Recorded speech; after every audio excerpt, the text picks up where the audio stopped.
I'll tell you a secret. I've never been able to make friends and meet girls. It seemed to me that this mission was impossible. But one day, I found a way out. Somewhere in my mind, my brain thought, it's not working in this reality. Then let's create our own. And my life changed after that. For example, I was never very sociable, and I didn't look attractive to girls. I was uncomfortable in public places. I didn't like it when my parents or younger sisters came into my room. I valued respect for the boundaries of personal space and demanded the same from others. But at some critical moment, everything changed. By the way, I didn't introduce myself. My name is Dilton, and I'm 17, and I'm in school. I have a family, as I said, parents and sisters. My mother always said I was special, so I think she was trying to disguise my desire for self-isolation. From an early age, I loved being alone, eating dinner, walking, playing with toys. Once my father gave me a diary for my birthday and advised me to keep notes on my mood. This is for emotional relief. Since then, this activity has become one of my favorites, until this year. On my 17th birthday, my parents gave me a smartphone. It is very awesome and expensive. Although we did not live richly, my father and mother still paid out. This was my father's wish. I know they feel responsible for the fact that I am not like everyone else, and they try to please me in every possible way. I appreciate it, even if I don't say it out loud. Naturally, it was an insanely cool gift, and the first thing I did was run into the room and try out the gadget. In Google, I found out a lot of information about the functions and capabilities of the device, and also came across a curious program. It was gaining popularity on the network. It was called Life, in the translation of life. It looks like a normal app. You register, create a character to your liking, the main character of the app, and perform the proposed tasks. For each successfully completed, you get points. The more, the better. So I created an improved version of myself, without dark circles under my eyes, with a toned body, taller, with a perfect smile, in a word, a handsome man who was respected and loved by everyone around me. The first thing the game offered me was to meet someone and make friends. I had to learn to conduct a dialogue like in real life. But I didn't even know how to do it, and my palms were sweating all the time from nerves. It was very realistic, or so it seemed to me. Then I saw our school in the game, and a few older boys came up to me at lunch and sat down with me to eat. This attracted the attention of my classmates. I surprised myself, but they asked me something on the devices, what I was good at. So the conversation started smoothly, and then they invited me to meet them after school so I could help them choose a set-top box. It was the best moment of my life. We had a great time and got to know each other better. They were very different from me in their confidence and freedom. I knew that living in the shadows made me uncomfortable for me alone. In the evening, they patted me on the shoulder, thanked me, and told me that we should definitely go camping together. I got home late. My mother waited anxiously at the door. When she saw me, she asked me where I was and why I didn't answer the phone. I told her everything. Her expression changed. She smiled and said no more. The next morning, I packed up my things as quickly as ever, had a bite to eat, and ran to school. There I saw those guys again. They said hello to me, and I went to class. My classmate Jim sat next to me and asked me what I was doing to attract the attention of high school students. You won't believe it, but within a week, I had my own company. I started to get involved in even new hobbies.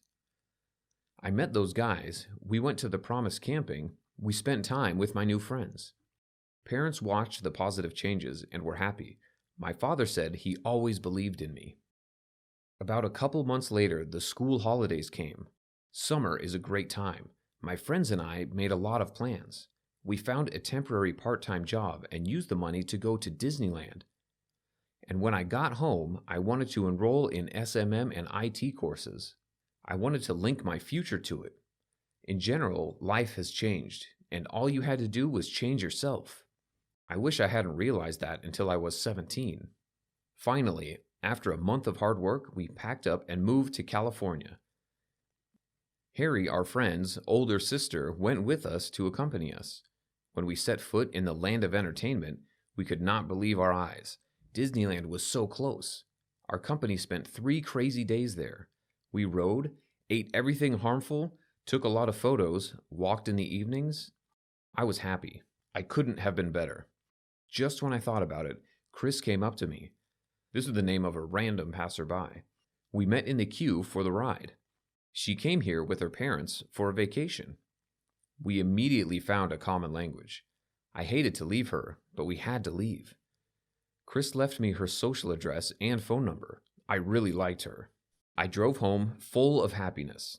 Happiness. What is a nice word, and why did I set myself so many boundaries before? I asked myself. All summer passed in a crazy rhythm. I was able to help my dad in the garage, my mom in the kitchen, and be with friends.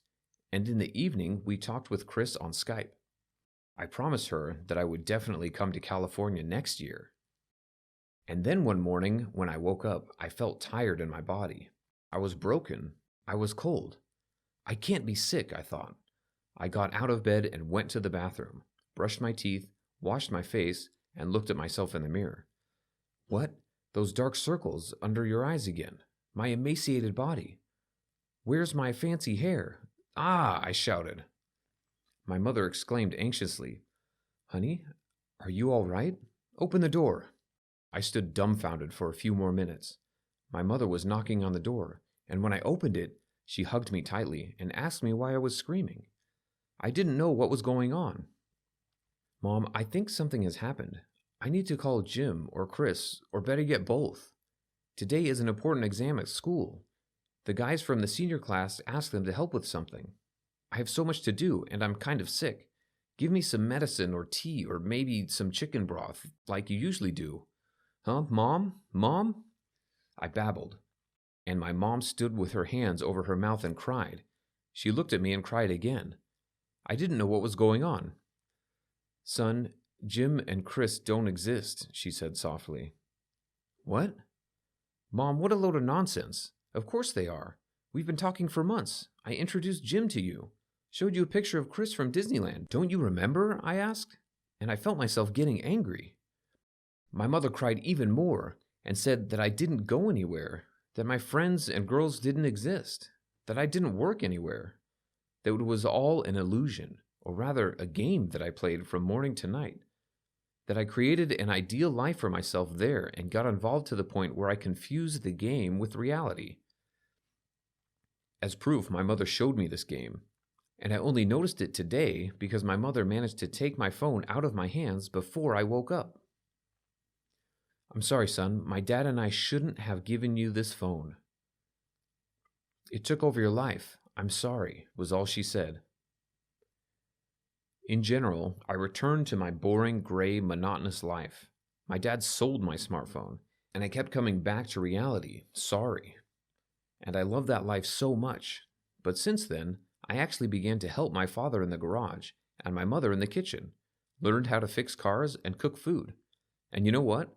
I decided not to lose heart and try to build my life, not as in the game, but even better. I realized that I can manage my life on my own. Hi everyone, my name is Mike. I have a little sister named Jessica. Once I found out about her secret, which she never told. To say that I was in shock is to say nothing. When I was 6 years old, I was joyfully informed that my mother went to the store for my sister.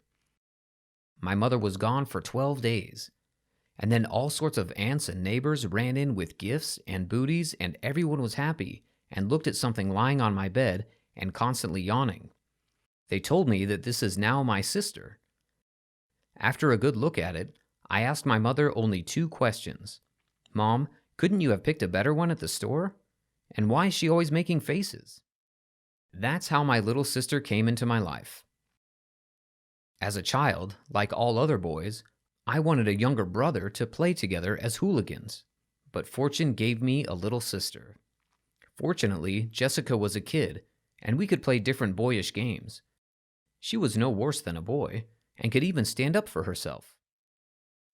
But with the arrival of my sister, all the attention in the family switched to her. All my toys were no longer mine. She could easily have come and taken anyone she wanted, and if I objected, my mother told me not to be greedy, especially for my sister's sake. Since childhood, my parents had taught me to care for and protect her, that I am, as an older brother, responsible for her.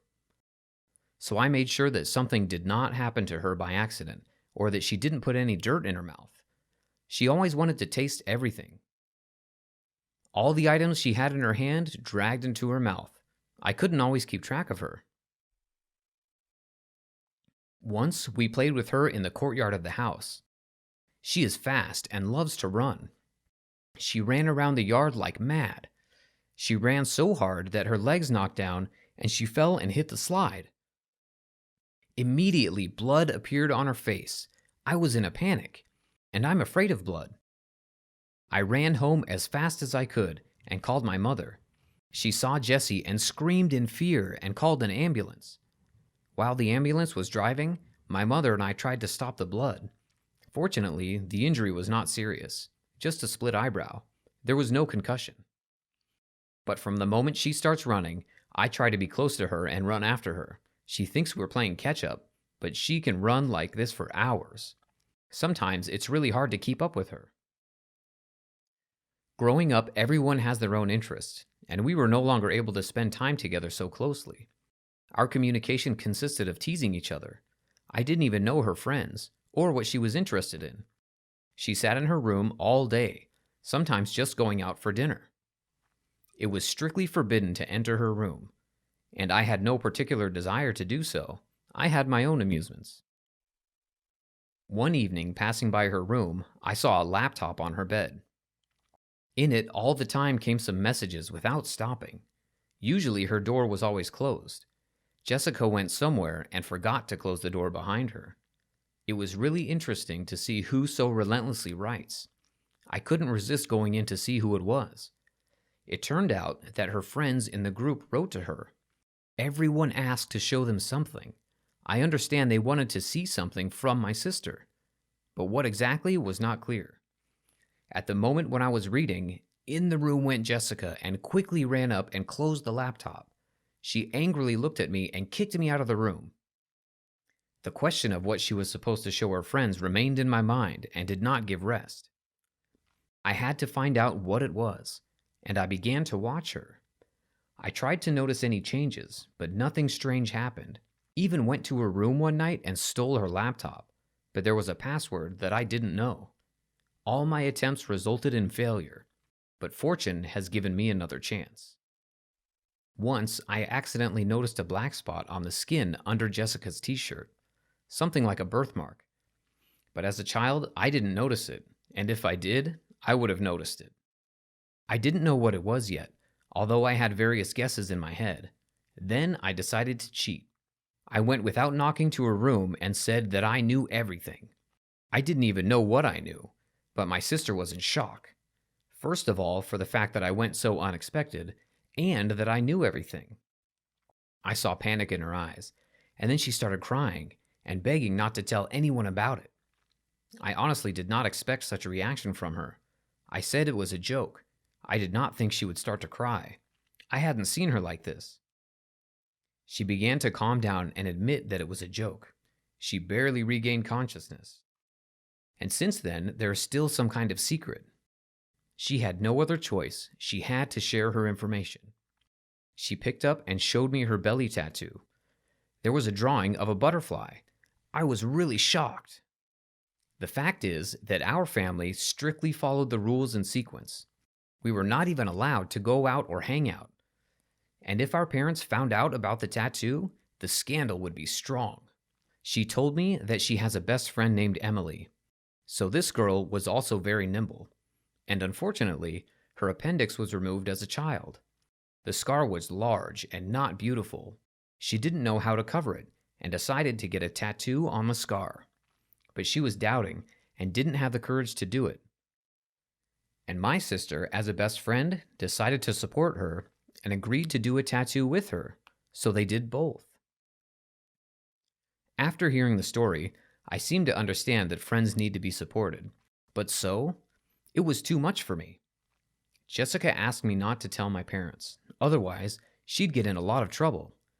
I decided to keep this secret with her. After all, she is my sister. We must support each other. I promised that no one would find out about it, but she forbade me to do such reckless things, and of course, as an older brother, I advised her to behave well. So I had a little secret with my sister. Of course, it is bad that our parents were not told. I feel guilty in front of them. But I hope that in time there will be a convenient moment when my sister will be able to admit about her tattoo.